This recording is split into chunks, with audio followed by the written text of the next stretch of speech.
Ukraine की जंग और सदर ट्रंप के ताज़ा इक़दामात ये आपके सामने रखते हैं। अड्याला जेल के बाहर बहुत बड़ी तादाद पीटीआई मेंबरान की पहुंच गई। क्या हुआ ये भी आपके सामने रखते हैं। सदर आरफ इल्वी अमेरिका में बहुत से कांग्रेसमैनों से जो है वो बातचीत कर चुके हैं, वो भी आपके सामने रखते हैं। इसके अलावा हमारे आर्मी चीफ बरतानिया में मौजूद हैं, वो भी आपके सामने रखते हैं।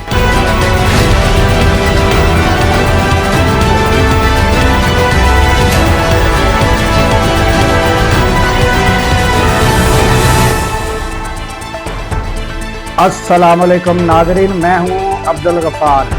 नाजरीन, सबसे पहले तो सदर ट्रंप का मामला जो वो यूक्रेन की जंग बंद कराना चाहते हैं उसके बारे में, और उनके जो नए इक़दामात है वो कौन सी ज़हनियत, कौन सा ज़हन रखते हैं और आइंदा आने वाले दिनों में वो कौन से इक़दामात कर सकते हैं, ये हम आपके सामने रखेंगे कि उनका आइंदा के लिए माइंड सेट क्या है, ये बताने की कोशिश करेंगे। तो लिहाजा ये जो यूक्रेन जंग का मामला है, उन्होंने एक अपना वफद जो है सऊदी अरब में भेजा हुआ है ट्रंप की जानिब से, और रूस की जानिब से भी एक वफद सऊदी अरब में वो मुज़ाकरात जंग बंदी के लिए कर रहा है, जिस पर जो यूक्रेन का सदर है उसे एतराज़ हुआ कि हमें क्यों नहीं बुलाया गया, और यूरोपीय जो हैं उन्होंने भी यानी कि एतराज़ किया, और सदर जो है यूक्रेन के उन्होंने कुछ बयान भी दिया इसके खिलाफ कि ये हमें क्यों नहीं बुलाया। तो इस पर जो सदर ट्रंप हैं, डोनाल्ड ट्रंप, उनका जो रद्द अमल आया, उन्होंने कहा कि ये बंदा मस्खरा है और ये नीम कामयाब बंदा है, और ये जो है ये एक डिक्टेटर है,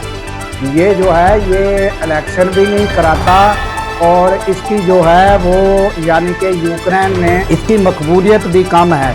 और इसके अलावा उन्होंने बताया कि 350 बिलियन जो है ये इसने जंग में यानी कि 350 बिलियन की खर्च वाली जंग में झोंक दिया है, और इसमें 200 अरब डॉलर जो है हमारे लग चुके हैं, और जो दूसरे इनके यूरोपियन है वो खर्च भी नहीं कर रहे, तो हम क्यों खर्च करें, हमारा इसमें क्या मफाद है। तो उन्होंने कहा कि ये जो है ये जंग बंदी जो है ये करनी होगी और जंग बंद होगी।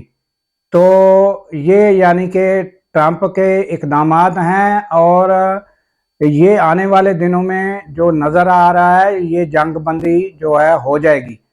तो वो इस नज़र से देखते हैं कि ये इनका फ़ायदा क्या है, किसको फ़ायदा है और इन जंगों का, और वो तो उनकी यहाँ तक नज़र है नाजरीन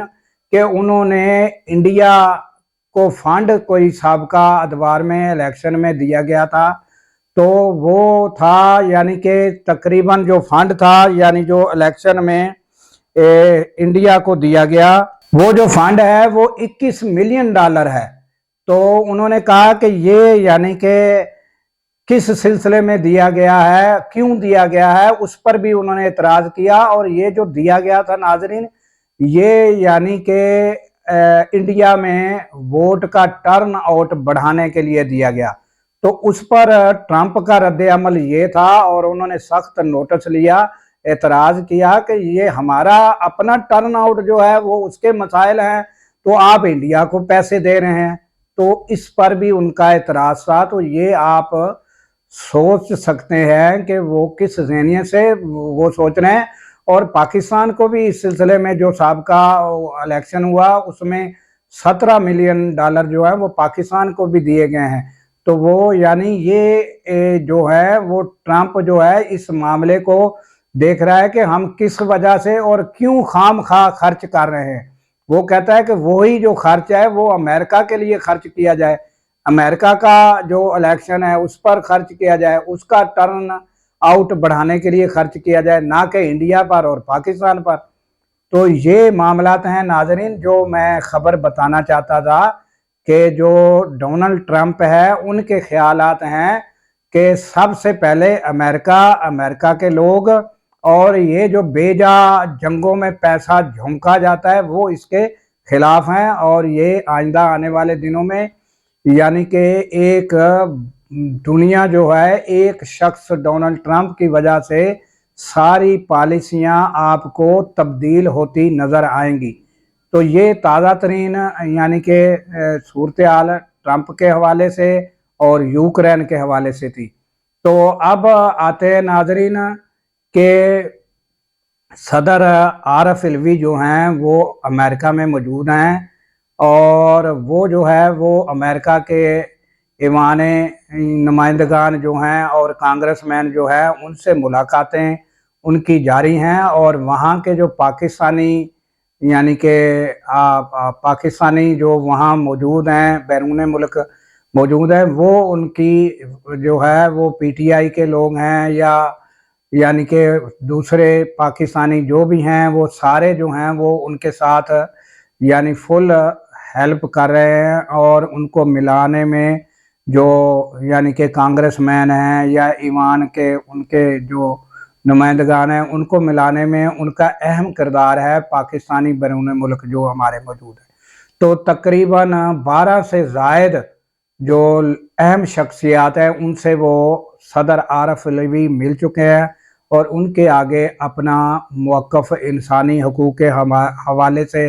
और जो पाकिस्तान में यानी कि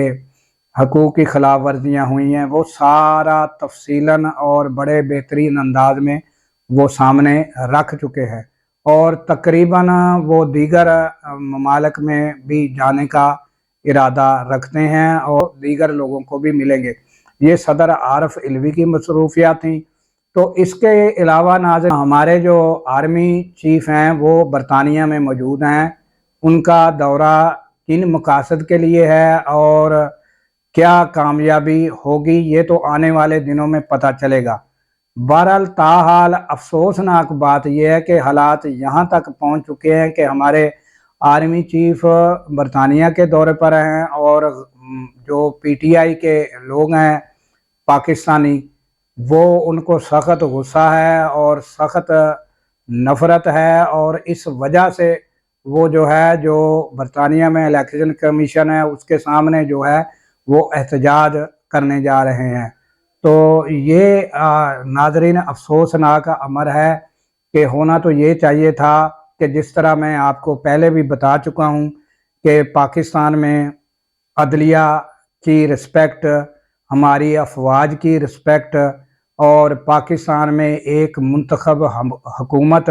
और जिसका जो सभी लोग जो हैं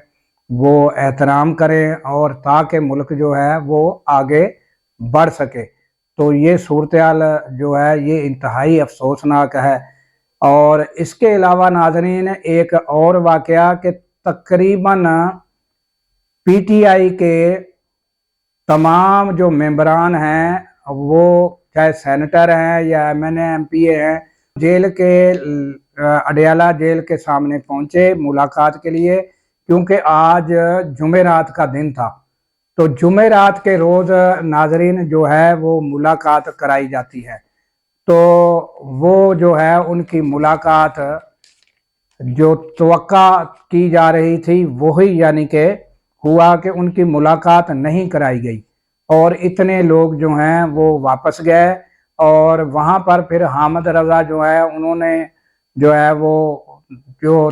तकरीर यानी मीडिया से स्पीच की और बताया कि हमारे साथ ये रवैया है, और उन्होंने सख्त यानी कि इसकी मजम्मत की इस रवैये की कि ये मुलाकात नहीं कराई जा रही, और उन्होंने कहा कि अब ये मुलाकात ऊपर का हुक्म है या ये मरियम नवाज नहीं करा रही, तो इंशाल्लाह जल्द वक्त बदलेगा और ये सब पता चलेगा कि कौन क्या कर रहा था। उसके अलावा उन्होंने ताज़ा रहीम यार खां का वाक़या और उसकी भी मजम्मत की कि हमारा जो एक पीटीआई का मेंबर है अरसलान, उसके घर पे पुलिस ने रेड किया और उनके अहले खाना को थ्रेड किया, तो उनकी वाइफ जो थी वो हमल से थी, तो उनका इस वजह से अबॉर्शन हो गया, जिस पर सब जो पीटीआई के लोग वहाँ मौजूद थे जिस टाइम ये हामिद रज़ा बता रहे थे, तो सब लोगों ने शेम शेम के नारे लगाए और शदीद अल्फाज में इस वाक़े की मजम्मत की। तो इसके अलावा नाजरीन, जुनैद अकबर जो हैं वो उन्होंने भी शदीद अल्फाज में मजम्मत की और इस रवैये को उन्होंने शदीद अल्फाज में कहा कि ये जो है ये आइन और कानून के ख़िलाफ़ है, क्योंकि ये हर शहरी जो आम है उसका भी हक है कि मुलाकात जो है वो कराई जाए। तो वो जो हैं वो यानी कि एक्स वज़ीर आज़म हैं और उनकी मुलाकात ना कराना ये गैर आइनी इकदाम है और हम इसकी सख्त अल्फाज में मजम्मत करते हैं। उसके अलावा नाज़रीन, जुनैद अकबर ने और भी जो मामलात हैं उस पर भी उन्होंने बातचीत की है। वो ये है कि उन्होंने कहा एक और टीवी चैनल पर उन्होंने कहा कि हम जो है पीटीआई के माबैन पीटीआई में जो लोग मौजूद हैं हम उसका एहतसाब का अमल अब जारी किए हुए हैं। वो एहतसाब वो ये है कि जिसकी कारकर्दगी नहीं होगी, जो यानी पीटीआई के लिए अपनी कारकर्दगी नहीं दिखाएगा, तो उसे हम पीटीआई से निकाल देंगे, क्योंकि हम उन लोगों को ही रखेंगे जो पीटीआई के लिए वाकई जेन्युइन काम करते हैं। तो उन्होंने ये भी कहा और उन्होंने बताया कि हम जल्द जो है एहतजाज का लाया अमल ये रमज़ान शरीफ से पहले ही हम ऐलान कर देंगे और फिर रमज़ान शरीफ के बाद एक बहुत बड़ा एहतजाज ग्रैंड अलायंस के साथ होगा और वो हम बहुत बड़ा एहतजाज उसके लिए तैयारियां कर रहे हैं, मगर उसका ऐलान हम बहुत जल्द करने वाले हैं। तो ये नाजरीन ताज़ा तरीन सूरत हाल थी जो आपके सामने रखी है। तो इजाज़त दीजिए इस दुआ के साथ कि नाजरीन अल्लाह ताला पाकिस्तान की खैर फरमाए, पाकिस्तान की सरहदों की खैर फरमाए और सरहदों पर मामूर हमारे जवानों को अल्लाह ताला शाद व आबाद रखे। क्योंकि नाजरीन जब हम रातों को सो रहे होते हैं वो सरहदों पर जाग रहे होते हैं। अल्लाह हाफिज़।